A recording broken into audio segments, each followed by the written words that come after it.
Hola, bienvenidos a este podcast sobre compliance. Tengo una invitada muy especial, una amiga, una colega con la cual cada vez que vamos a hablar 5 minutos, terminamos hablando 1 hora sobre este tema. Y siempre tiene cosas que lo dejan a uno pensando. Y por eso los invito a una charla de 5 minutos, que no van a ser 5 minutos, sobre el tema de compliance.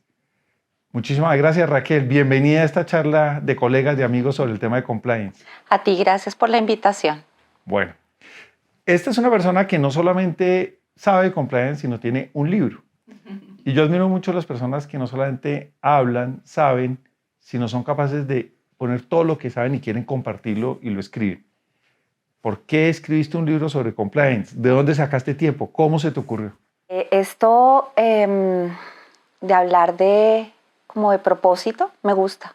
Hablar de propósito personal, propósito profesional, propósitos empresariales, que definitivamente deben estar en las agendas de las empresas y que pueden marcar el sustrato de lo que es compliance. Igualmente, hace una convocatoria a una reflexión ética y a la formación de los líderes que pues deben necesariamente formarse en ética, en que no puede ser considerado como un tema light o como un tema ladrilludo, sino que definitivamente deben abordar la ética como un aliado en la gestión diaria y en la toma de las decisiones. Bueno, no podemos hablar de compliance si no lo definimos. ¿Cuál sería tu definición de compliance?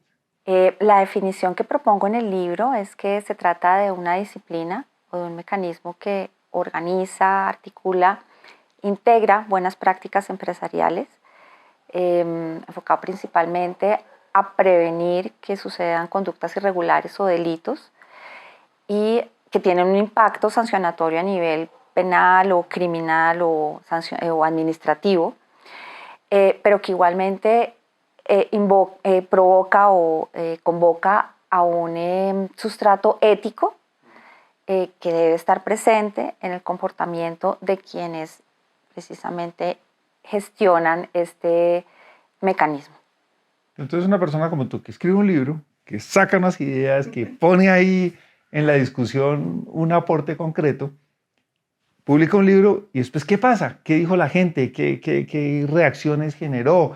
¿Cuáles fueron los temas que tú dices, acá estoy sembrando algo? ¿Qué salió de eso? Yo diría que las retroalimentaciones más bonitas que he recibido es precisamente las del capítulo del liderazgo ético y del marco ético. Y que creo que está muy de la mano con lo que venimos hablando. Finalmente, pues la organización es la sumatoria de personas y no es la sumatoria individual de personas, porque ahí hablaríamos de sumatoria de intereses particulares, que también nos lleva a otros escenarios, sino es esta visión de un líder que tiene la posibilidad de transmitir hacia dónde va. Tal vez por eso empecé hablando del propósito, sí. Y es algo que trasciende mucho más los componentes estratégicos de una visión, de una misión, sino es por qué hacemos lo que hacemos y por qué es importante frente a la sociedad, frente a nuestros accionistas, frente a los grupos de interés lo que hacemos. ¿Por qué es importante? A mí no me gusta la palabra líder. No, dime por qué. Porque la gente cree que el líder es el que tiene la oficina más grande, el que gana más. Sí. Y entonces hablamos de liderazgo y fíjate que el cumplimiento requiere es el liderazgo a todo nivel. Hay gente que es líder de un proceso, hay gente que es líder de un área, hay gente que es líder en una zona. Hay muchos líderes y hay líderes no formales. Sí. La persona que en un almuerzo en una cafetería dice, a ver, ¿qué? ¿Usted está haciendo eso? Eso no se hace. Ese es un líder ético, ese es un líder moral. Entonces, a mí me cuesta mucho trabajo hacer que las cosas bajen. En Infolaft, por ejemplo, todos somos líderes. Y los líderes, y es más, el líder es el que ayuda a que los demás sean líderes. Entonces, sí, yo sí creo que hay un problema cultural en Colombia de creer que solo hay un líder y que es culpa del líder y que si las cosas no funcionan es de un líder y el cumplimiento requiere mucho liderazgo. ¿Cómo logras tú crear líderes en tema de compliance? Ok, digamos que hay un tema que es claro, Alberto, y es que un líder viene con una serie de características, llamémoslas de fábrica, sí, que posibilitan que en determinados escenarios pues asuma una vocería, sea consciente de que es ejemplo y que logra transmitir tal vez lo que te mencionaba de que esto tiene un sentido y que esto conecta con mi hacer y con el ser y con el ser de la empresa, con la forma de funcionamiento de una organización, en el caso pues de los líderes en compliance. Y partiendo, digamos, de esas condiciones personales en las que encontramos personas con un autoconocimiento increíble, con humildad, y que pues tienen claros unos mínimos de qué significa respetar, cuáles son las consecuencias de mis actos. A partir de ahí, pues el tema se facilita mucho más de transmitir información técnica, que pueda haber un acceso a conocimiento de los elementos claves del compliance, que obviamente pues tienen unos componentes de estas características técnicas. Y creo que es un proceso permanente en el que debe estar integrado también con mucha disciplina, con mucha capacidad de comunicación y yo diría que básicamente eso, y que finalmente termina siendo algo vivencial, ¿no? Entonces acá saldría una receta de Raquel, en el cual pues, está el tema de propósito, que lo has dicho, sí, está el tema de poderlo comunicar, de ser ejemplo, el tema como de tener un método, de saberlo trabajar, que va muy de la mano de una que dijiste que me gustó muchísimo y que no quiero que pase desapercibida, y es la disciplina. El cumplimiento, el compliance y el liderazgo requieren disciplina. Es la persona que se levanta todos los días a hacer las cosas. En tu libro tú hablas de unos pilares. A mí me encantan los modelos, las gráficas, las diapositivas, todo eso, poder coger algo muy complicado y ponerlo simple. Y tú lo pones lo más simple, que es con tres. Sí, tres pilares. ¿Cuáles son esos pilares? Uno, pues tiene que ver con el código de ética. Sí. El otro es el oficial de cumplimiento. Sí. Y el otro tiene que ver con los sistemas de denuncia y las investigaciones internas. Entonces ahí estamos, algo muy estático, muy material, como un código, sí, unas palabras ahí en un documento en Word o en un PDF, una persona de carne y hueso, un líder, y un sistema, algo dinámico, unas denuncias. Entonces, tu receta, los tres ingredientes básicos, y sabemos que esto no lo podemos dejar en solo tres cosas, pero tú haces énfasis en tres pilares. Sí. ¿Los recorremos? Así sí, empezamos por los tres en ese mismo orden. Claro que sí. El código. Qué aburrición, qué jartera, un código, otro código más. Además ya hay código de todo, ¿no? Sí. Hay código, muchos códigos, hay de todo. Sí. Entonces, el código, ¿qué nos recomiendas del código? ¿Cuál es tu visión del código? Pues mira, hay algo que el libro aborda un poco la evolución de los códigos de ética y de conducta y cómo definitivamente los códigos de hace 15 años no son los mismos que traemos ahora para las organizaciones. Los códigos de conducta y de ética comienzan con temas que en este momento podríamos decir que son temas que ya deben estar funcionando en las organizaciones. Estamos hablando de los derechos de los trabajadores, del manejo del conflicto de interés, que digamos que son los que dan inicio a poder regular temas que no están en las normas, no están en una ley positiva, que sin embargo son importantes regularlos dentro de las organizaciones. El código aporta a dar a los empleados, a los grupos de interés, reglas claras y en ese sentido pues responden a las realidades económicas de su momento. Entonces, si nos vamos a una empresa de hace 15 años, pues el objetivo principal y sobre el cual giraba absolutamente todo es el tema de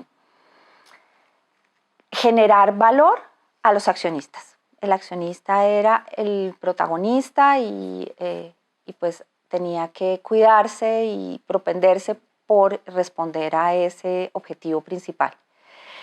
Y pues a medida que la empresa evoluciona, sobre todo en la transición, digamos, siglo XX al siglo XXI, en el que la empresa definitivamente tiene una responsabilidad social y empieza a ver que para legitimar sus operaciones, pues no puede solamente consultar el interés de un solo participante, sino debe igualmente integrar los ahí sale esa intereses. palabrita de grupos de interés. Exactamente. Que nos encanta porque si pasamos del accionista a los grupos de interés, sin olvidar al accionista, wow, se abre otro mundo del código para eso. Súper diferente, claro.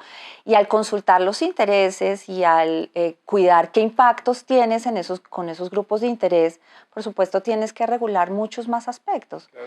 Entonces empiezan a evolucionar los contenidos del código. Y digamos que parte de la explicación de estos contenidos es demostrar que el código tiene un sentido, tiene un propósito, y que debe responder pues, a los intereses y a los impactos que pueda tener. Yo me llevo de lo que dijiste. Uno, el tema de que el código tiene que decir lo que no dicen las leyes. Ahí lo mencionaste, porque es que hay códigos que lo que hacen es copiar la ley y volverla a poner. Pero hay seres humanos que necesitan que les digamos un poquito más, que les expliquemos, que le demos la casuística, que le hablemos de cosas concretas. ¿Sí? El tema de corrupción, cómo se aplica en Montería, cómo se aplica en Leticia, cómo se aplica en Sopó, Cundinamarca, cómo se aplica en San Andresito, cómo aterrizar esos temas, porque todos sabemos no matarás, ¿sí? No robarás, no serás corrupto, pero cómo se aplica eso. Entonces, esa parte que dijiste me parece muy interesante. Y la otra parte es de que es un código para hoy, sí. No para ayer, antes de ayer, sino para hoy. Y hoy, pues tenemos unos nuevos temas y el tema de la inteligencia artificial. Entonces, yo creo que ahorita el código de inteligencia artificial creo que está muy interesante. Puedo utilizar un comercial, ChatGPT o cualquiera de estas herramientas para responderle a sus clientes. Va a dejar de responderles y dejar un computador contestando. Va una persona a hacer un plan de mercadeo que va a ser tal vez mejor de que él pudiera hacer utilizando estas herramientas, o no las va a utilizar porque hay alguna competencia. Creo que ese tema lo dejas tú ya ahí planteado con el tema que tiene que ser de hoy y da para otra invitación. Entonces, código oficial de cumplimiento y líneas de denuncias. Sí. Ese tema, a ver, ¿qué tienes para decirnos de líneas de denuncias, de líneas éticas, de todo eso? Ok. Bueno, en el tema de los sistemas de denuncia y de las investigaciones internas, lo que evalúa el libro es cuáles son los límites entre las actividades de investigación de los estados y qué debe hacer la empresa, desde cuándo la empresa debe asumir que tiene una obligación de investigación y que entra a jugar un papel muy importante frente a un tema que es clave, y es que si detecta a través de esas investigaciones un hecho irregular, pues igual debe convertirse en un aliado del Estado en el que le debe entregar al Estado la potestad que tiene de investigar y de sancionar. Entonces, sí lo tiene que hacer, digamos que es un tema que el mismo compliance reconoce que las empresas aquí pueden tener una amplitud porque finalmente son los especialistas los que conocen más que nadie cómo funcionan sus operaciones, dónde puede identificarse que sucedió algo irregular, pero que esto debe combinarse con el rol del Estado. No es que el Estado quede apartado de su labor de investigar y de sancionar y de aplicar justicia al final de cuentas, sino que la empresa sí debe tomar esto o debe asimilar estos mecanismos como una responsabilidad de poder tener mecanismos mucho más ágiles que el Estado para poder llegar a resultados más oportunos, pero que no le corresponde al final abrogarse esa facultad Pero es muy que tiene difícil, el es muy gobierno, difícil. el Estado, sí. Es muy difícil y yo veo muchas contradicciones en nuestros colegas. Sí. Yo tengo colegas que levantan la mano y dicen, nos están poniendo de policías, esto no nos corresponde, no somos fiscales. Y al día siguiente dicen, quiero meterme a todas las bases de datos, a mirar todos los datos, quiero hacer investigaciones, quieren hacer operaciones encubiertas, juzgan. Y dicen, este cliente es un corrupto y se atreven a determinar que la conducta es típica antijurídica, culpable, quieren tomarse la justicia por sus manos, empiezan a incumplir contratos porque ese señor es un corrupto solo porque tienen un indicio. Entonces sí hay cierta contradicción Ajá. desde el punto de vista de las autoridades, que hay autoridades que esperan a que las investigaciones sean concluyentes y que se tomen acciones, pero también de personas que ven su cargo como realmente impartir justicia y creen que desde el compliance podemos juzgar, determinar quién es el bueno, quién es el malo. Es difícil, ¿o no? De acuerdo. El libro reconoce esa tensión que describes, es clarísima y sí, es una tensión. Y digamos que intenta proporcionar elementos para que esa tensión se gestione. Y este fue un libro escrito en pandemia, que obviamente la pandemia nos cambió en muchas cosas, no solamente nos salió el compliance en los temas de salud, sino las personas ya entienden más el compliance con temas de pandemia. A nosotros el tema de prevención de lavado de activos nos ha servido una cantidad porque hay un riesgo de contagio.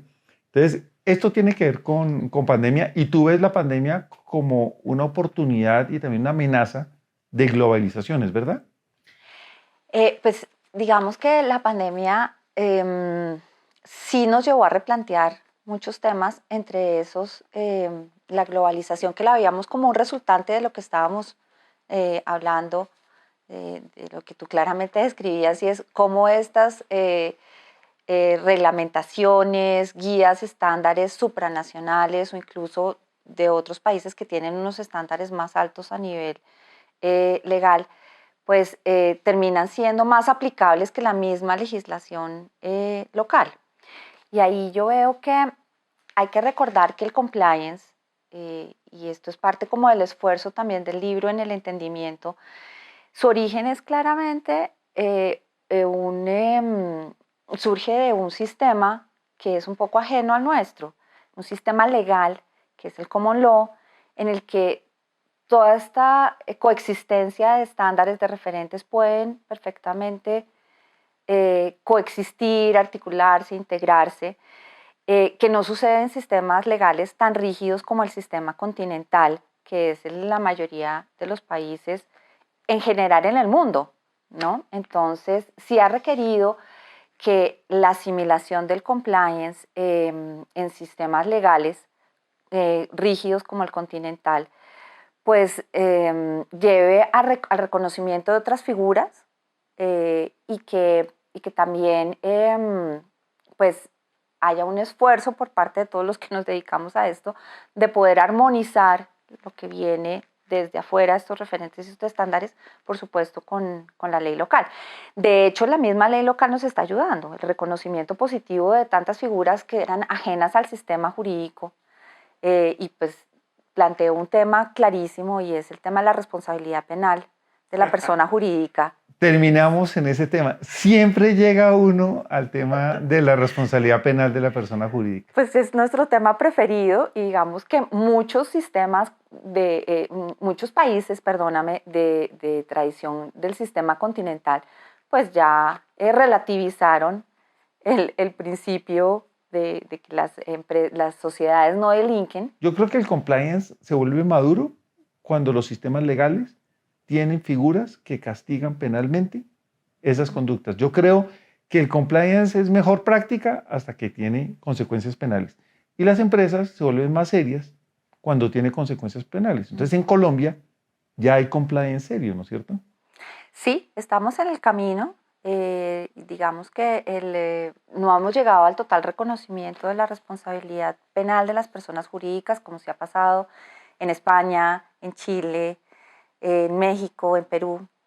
Pero digamos que sí estamos por el camino de reconocer que tienen una responsabilidad, así sea índole administrativa, ¿no? Sí. Entonces, yo creo que podemos saltar a un tema que yo sé que te encanta y es el tema de el compliance público. Okay. Tema con el cual puedo vivir, pero tengo mis serias diferencias conceptuales. Okay. Pero existe un compliance público. Entonces, esto es un tema en que el sector privado, que tiene plata, que tiene recursos, que lleva mucho tiempo, sigue trabajando en montar un compliance y nadie está tranquilo con su sistema de compliance. Y ahora le vamos a decir a los servidores públicos, a las entidades públicas, que además de eso tienen que montar un sistema como el del sector privado y les va a tocar conseguirse una persona elegantísima, un oficial de cumplimiento y que tienen que montar todo un sistema de algo que todavía en el sector privado no hemos logrado. ¿De eso se trata? Yo me sumo un poco a las reservas que puedes tener y digamos que efectivamente el compliance viene de un mundo de autorregulación y de voluntariedad y de un reconocimiento claro del Estado de que no puede regular todas las conductas, de ahí lo que hablábamos del código de ética y cómo las empresas se van metiendo en este mundo de las buenas prácticas de manera voluntaria y que ahora pues sí termina siendo ya un tema mucho más exigible, pero que sí está en contraposición a lo público. O sea, lo público es principio de legalidad, es constitución nacional, es un servidor público que debe regirse por la ley y que no tiene mucho campo de acción. Entonces, como que estos dos conceptos sí podían ser excluyentes. Sin embargo, me he reconciliado con el concepto. Digamos que hay un tema, hay varios temas como de diagnóstico, Alberto. Uno es, estamos frente a una corrupción sistémica. Sí. En el que definitivamente el tema sancionatorio no ha sido la respuesta. Y sancionatorio cuando hay sanciones, porque pues los niveles de impunidad son muy altos en temas de corrupción pública. Y sin embargo, seguimos en este círculo vicioso de una crisis clara de confianza entre una sociedad y unos servidores públicos, una sociedad apática, escéptica, y unos servidores públicos igualmente, digamos, como acorralados o desconcertados frente a, no, pues si no cumplo la ley, me van a enviar todas las CIAs y creo que reenfocar el tema a través de un compliance público podría generar una dinámica diferente que pare este círculo vicioso y nos lleve como a otros escenarios de prevención, de fortalecimiento de las competencias de los servidores públicos respecto al liderazgo ético, en el que haya una clara coherencia de su tema misional, que es proteger el interés público a través de comportamientos éticos y legales e imparciales y responsables. No irresponsables, sino responsables. Sí. Y creo que el compliance público apunta a esto. Claro, en las empresas tenemos los abanderados del gobierno corporativo. Okay. Y son personas que dicen, es que todo lo vamos a solucionar con gobierno corporativo. Okay. Tenemos los otros que son los gestores de riesgo. ¿Sí? Entonces, esto lo vamos a solucionar identificando, midiendo, controlando y monitoreando el riesgo. Tenemos las personas de compliance, que decimos, no, esto lo solucionamos con compliance. Tenemos las personas de control interno. Yo creo que estamos haciendo lo mismo con diferente música de fondo. De acuerdo. Entonces, en el sector público, llevamos muchos años con el control interno. Y el control interno para mí se une con el compliance. Entonces yo más o menos, a mí lo que me pasa como fui servidor público es que a uno le llega cada vez con más obligaciones y más cosas y más indicadores. Entonces a mí me parece que el control interno, que Colombia tiene una tradición y se ha trabajado mucho en el control interno para entidades públicas, tal vez es el compliance, pero con otro cascarón, con otra etiqueta. Y yo más bien, en vez de ahora empezar una nueva cruzada, porque ahora oficiales de cumplimiento, yo creo que el control interno podría ser un buen camino para empezar a crearlo. Ese es mi aporte, mi crítica. No es que esté en contra del compliance, pero si estamos hablando de ser preventivos, Sí. no esperar a que lleguen las IAs a decirle lo que está mal, sino usted mismo, que es el autocontrol, el dueño del proceso, darse cuenta qué está pasando. Invertir recursos para la gestión del riesgo. Sí. Y al final del día ser efectivos, porque lo que queremos son entidades públicas que no estén defendiéndose todo el día, sino que estén ayudando a la sociedad. Ahí lo podemos lograr por compliance, por buenas prácticas empresariales, Sí. por control interno, Sí. por gestión de riesgo, pero vamos a llegar al mismo lado. Entonces, más que una crítica es, yo quisiera que hiciéramos lo mismo, pero con las canciones anteriores.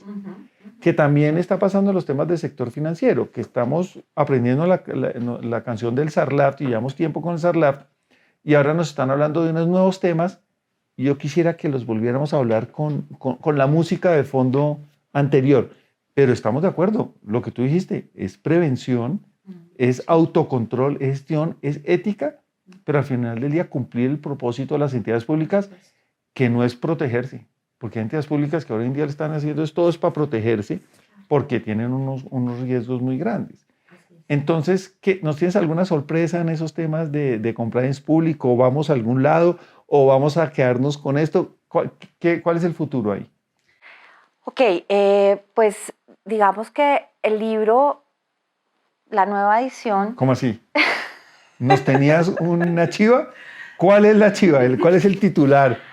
Ok, pues hay una invitación para escribir la segunda edición del libro, en el que estamos hablando a profundidad del compliance público, dejando planteado todos estos aspectos, los que hemos abordado, y cómo sí, el tema de prevención debe ir con un tema de sanción articulado, y que pues definitivamente, si se va a llamar compliance por ser un tema que viene por el tema de prevención, pues bienvenido sea.